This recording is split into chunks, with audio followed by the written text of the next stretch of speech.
Thank you, Mr. President. I rise today to discuss the bipartisan bicameral 5-year reauthorization of the Federal Aviation Administration Act that we'll be voting on here and I believe passing in about 1/2 hour.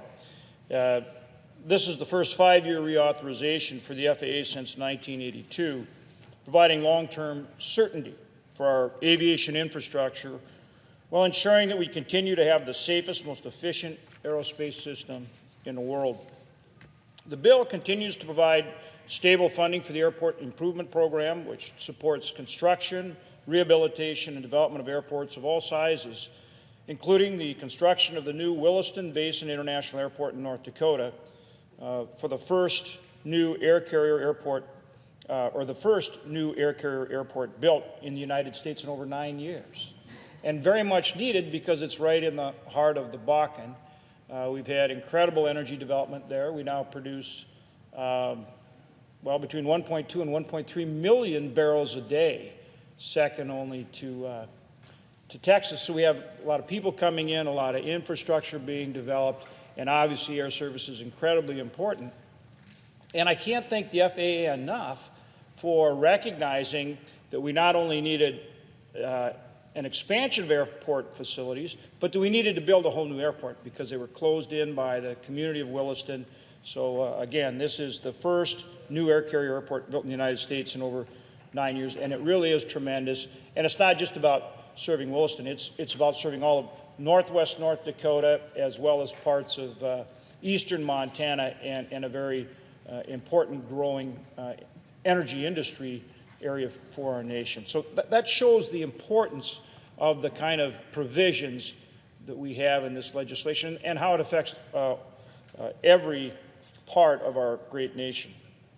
Ensuring long-term certainty for FAA programs like the Airport Improvement Program are essential for our airport construction projects, as I've described in the Williston Basin.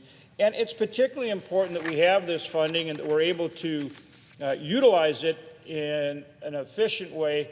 For example, in cold weather states like my state or the state of our presiding officer, you have a relatively short construction season. And so you got to get out there and get after it and get it done when you can. And that's what we're doing with this legislation as well as our appropriation bill, making sure the funding's there, but that we can deploy it cost effectively and in a way where we get that the funding out there to get the construction done when we can actually do it. Further, the FAA reauthorization includes a number of provisions that I worked on and authored to expand upon work that we're doing in North Dakota on unmanned aerial systems. So this is a big part of the future of aviation. And I want to thank the Commerce Committee Chairman, Commerce Committee being the Committee of Jurisdiction. So I'd like to thank Chairman Thune, my good buddy from the other Dakota, and also the ranking member for their work on the UAS legislation with me that we've included in this bill. As my colleagues well know, North Dakota is one of the leading states when it comes to development of unmanned aviation systems technology. As a matter of fact, one of the leading, in eastern North Dakota has even been referred to as, quote, the Silicon Valley for drones, quote, by one of the prominent media outlets.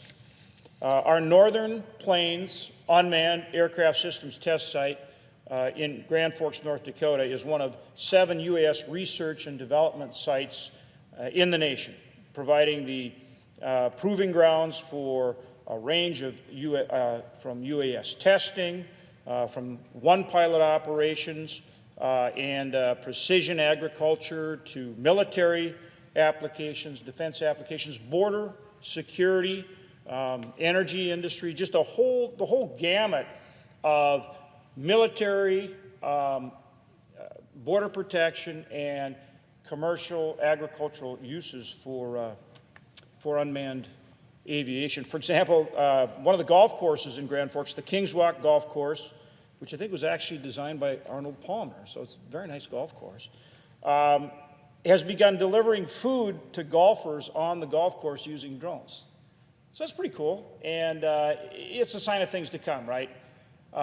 We have companies there like General Atomics, Northrop Grumman, leading aerospace companies that are developing these military applications, whether it's Predator, Reaper, Global Hawk, all these things. So you've got all these ISR, military applications, and so forth. We've got CBP there, Customs and Border Protection, so we have 900 miles of border responsibility. They're using unmanned drones on the border, and I want to assure the presiding officer that's not just to keep an eye on Alaska, but we work with our good friends in Canada. So Customs and Border Protection, military applications, but then all these other ag and energy applications, but then also this idea of small product delivery where you can actually have products delivered to your home, right, with drones, and they're actually starting that on the golf course. I mean, you walk before you run, so here you are on the golf course, you're getting food or beverages delivered to you. That's a first step in this process, and I look at these young people, and I think about what we all carry now is our smartphones that are amazing computers that can do so much. 10 years ago, or certainly obviously when we were their age, never even dreamed of something like this. Even 10 years ago, had no idea what this device could do. Think what unmanned aviation system, drones, if you will, are going to do in 10 years, right? You all, look at these pages here, they'll be developing these applications. We'll be trying to keep up.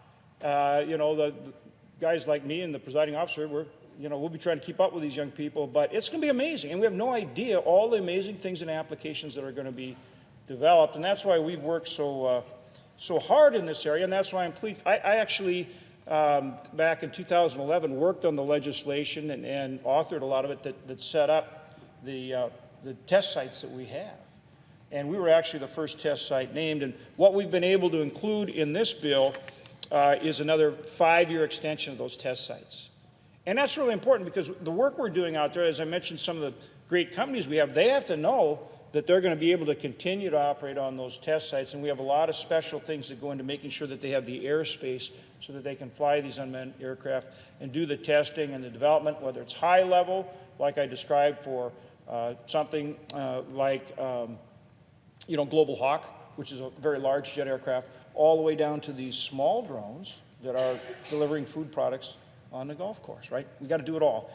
And having those test sites is a huge, huge part of it. So another part of it is the second aspect of the legislation that I was able to include in this bill really goes to spectrum. We actually have a program in there that allows us to help develop the spectrum, and that's very important as well. The amendment I offered will enable us to evaluate the best and the safest spectrum for UAS use. And of course, you need that for command and control, right? And so it's amazing the things we have to figure out. Privacy, safety, how we do the command and control, high level, satellite, low level, is that communication towers, like cell towers, what spectrums do we use? All these things, redundancy, sense and avoid, all those things go into developing concurrent airspace use for manned and unmanned aircraft, right? So another thing that we included in here is this language that will allow us to evaluate the best and safest spectrum for UAS use. And it's important to ensure that UAS operate on spectrum that provides the safest command and control of the aircraft and involves the least interference with other spectrum users. And so again, I want to thank Chairman Thune for working with me to include this provision in the final bill that enables us to move forward in that very, very important area. As we see growth in UAS development and use, it's also important that we plan for ways to address vulnerabilities. In the wrong hands, unmanned aerial systems can pose a very serious threat to our country, to people, to property. And so I was also pleased that this legislation includes the Preventing Emerging Threats Act legislation that I helped introduce, along with the chairman of the Homeland Security and Government Affairs Committee. I'm also on that committee, and worked with Chairman Ron Johnson on that. And really appreciate his work, but certainly the fact that we were able to include this in that legislation, which Secretary Nielsen at DHS very much wants. I mean, she was very clear, Department of Homeland Security needs this legislation to have the authorities not only to protect our nation's borders, but internally as well, in case there would be any kind of unmanned aircraft attack on a facility, and that they have to be able to protect and prevent that. They needed this, DHS needed this authorizing legislation to be able to do that. So our bill will help protect important facilities from the security risks posed by anyone using unmanned aircraft improperly or dangerously. So we do this by providing the Department of Homeland Security and the Department of Justice with the authority to protect covered facilities and assets when there is a security risk posed by unmanned aircraft. So I'm pleased we were able to work in all of these areas and include them in this large, important bill. I mean, these are all different areas of aviation that are so important to address for our nation, and our nation leads the world in aviation. We lead the world in aviation. We always have. We lead in technology development, whether it's manned or unmanned aircraft. We're pushing the boundaries, whether it's rocketry or anything else. The President now is advocating a Space Force. Again, we are pushing the boundaries of aviation. We will continue to do that because of the innovation and the creativity and the ingenuity, the adventurous spirit of the American people. But we've got to make sure our job here in this body and our fellow members of Congress, our responsibility is to make sure we create the framework for our great companies, our great inventors, our great scientists, for these amazing young people with all their brilliant and bright ideas to have that forum, that opportunity, right, that support the legal, tax, and regulatory environment where they can go out and truly do great things where the sky's the limit, right, guys, where the sky is the limit. And that's what this bill is about. It's not government doing it. It's about empowering the great people of this country to do all those great things and continue to lead the world forward with aviation. Thank you, Mr. President. I yield the floor.